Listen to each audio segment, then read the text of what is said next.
Our youth wish to marry but cannot because they have no income.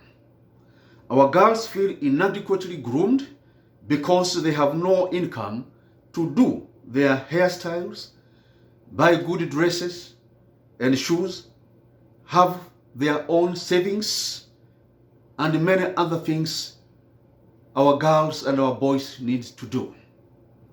Today, many girls visit a salon possibly once a year. Their hair remains shaggy given they last visited a salon 6 months ago. While parents, and this is why I'm coming to bring this 1 million jobs and the 12 million jobs on March 8th, 2023, 1 million youth will get jobs. Half of them will be girls because they need to make savings. They need to save money for their firstborn child. They need money at least to make investments. While parents thought their burdens were over with educating their children, they have been in for a rude shock. Parents continue shouldering the needs of their over 18 years adult children who ideally should, on contrary, be supporting themselves as well as helping their parents. Worse, many parents sold their most valuable possessions to educate these same children who are now jobless. They sold land, plots, cars, many assets, goods, everything in their homesteads to raise fees. But it was not enough to pay all the fees. So they then took SACCO and bank loans. But even this, it was not even enough. The fees came calling for their last cows, then to the last sheep, then to the last goat, and finally to the last hen in the homestead. And I observed all this when my father sold virtually everything around himself. And I remember when I was getting in Form 2, and he had to sell the last cow that he had in the homestead. To this day, I would see him talking to himself and saying, what is he going to do? To this day, I see him a whole day before he sold that cow. He was in deep thoughts, very deep thoughts, walking up and down. It's painful. And for the next 10 years, there was not a single cow in the house, in the home. Eventually, he had to sell more land to pay the fees for those who are behind me. It is painful. It is sad. And this is the experience of many families. And having gone through that experience, I'm coming to save other moms and dads. Do not sell your assets again. And I want to assure you, parents, you will never again sell your land to educate your child. I will do that. My government will pay that fees for you. We don't want you to lose your assets, such assets like land which is difficult to replace. Once you sell, it is difficult for it to come back again. And you can see those who have sold to pay fees. Now their children have no jobs. The children who should ideally have bought back land to compensate what their parents lost, it's not happening. So mnakaa baba na mtoto mnaangaliana namna hivi. Uliuza shamba, shamba imeenda. Mtoto amemaliza shule ndio yako na certificate lakini hana kazi. Mnaangaliana namna hivi, mnaanza kugombana. Never again will a poor farmer or a poor person go to sell their assets to pay fees. And it's a pity that we have our parents suffer while money is being stolen, the NYS money, the Kimwarere Dam is being stolen left and right. Billions are pumped in projects then abandoned. Right now we have projects running in trillions which have been abandoned. That money would have assisted people, our poor parents and moms, to pay for the fees of their children. Never again will you sell your assets as long as I am your president. Fellow Kenyans,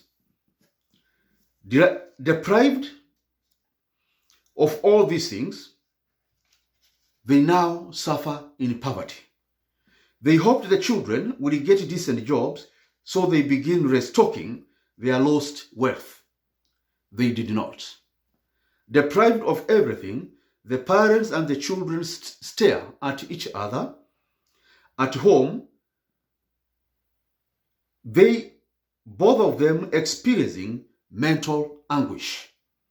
Aged now 23, 24, 25 years old, the children face great indignities. Parents become extremely troubled for having nothing, and the children who were to help have nothing to help them. In the days of my presidency, I shall break the cycle of poverty. This cycle of poverty, I will break it. Parents shall not need to sell their assets. Children shall not fail to get education and training, and neither shall they lack jobs. We shall ensure these loose knots are tied up to ensure the dreams, hopes, aspirations, and needs of parents and children are fully met. If a tree is able to coordinate roots, branches, leaves, stems, fruits, water supply, and sunshine, etc., and yet the tree does not have human brains, eyes, or ears, how be it we Kenyans cannot connect and coordinate the needs of parents, government, and children so as to produce desired healthy outcomes such as jobs, paying for fees for these children. Like bees, my government shall coordinate the sweetest life just like bees produces honey. Trees, bees, termites colonies should not be wiser than Kenyans. If all plants are able to transport water upstream to the last leaf at the top of a tree, we too can do what appears impossible today. The day of this well-coordinated system is coming. Our children being born today will find a new Kenya ready for them. In the days of my presidency, I will roll out a plan where no child born of a Kenyan father or mother shall start life in misery and poverty. The Kenyan child, the Kenyan mother, and the Kenyan father shall know Kenya is proud of them, and I'm proud of them. That's the Kenya I'm coming to bring. Supporting me, fellow Kenyans, I bring that Kenya. Supporting me with 100 shillings, 200, I go to every corner of Kenya so that Kenyans can know about these policies, that never again will they sell their assets to pay fees for their children, because Professor Mburu shall be your president now and will meet the costs of the education of their children. Above all, he will give them jobs. Send your help through Presidential M-Pesa line 0748 265 314, or through, for those who love me all over the world and want to send $1, $20, $5, go to my website, jmburu.com, and hit the donate button. I request this because this is the best way. I need 2 billion shillings. Trump could not raise his money. He received support. He was begging for help everywhere. And people donated $1.9 billion. That is 200 billion Kenya shillings from $5 people, $10. They supported him. And I'm requesting for the same. Joe Biden received over 1.7 billion donation of 20, 30, 10. Kenyans, help me. People of the world also, support me wherever you are. Those who want to see poverty eliminated in Kenya. It is in the days of my presidency that these troubles shall come to an end. Thank you for listening to me this far.